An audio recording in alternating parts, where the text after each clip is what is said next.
Part 1 मध्ये सकाळची सुरुवात किती छान झाली होती बघलास ना? तर आता पुढचं ऐका.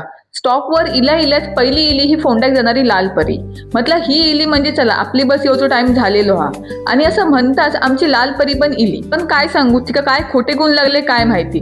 मी थांबलीच नाही. मग म्हटलं चला एक नाही थांबली तर मागणं येत ती बस थांबातच. आणि बरोबर अगदी टायमावर ती पण बस इली आणि हात दाखवलो. म्हटलं आता चला पावसाच्या आधी निघाया. पण मंडळी कसला काय ही बस नाही थांबू. 2 बस थांबले नाही म्हणून म्हटलं रिक्षाने तरी कणकवलीपर्यंत जाऊया. पण येत त्या रिक्षेत हात दाखवत होतो पण 2, 3, 4 असा करत 7-8 रिक्षा गेले पण एकव रिक्षा थांबूक नव्हती. ही पण नाही थांबली गाईज, ही पण नाही थांबली.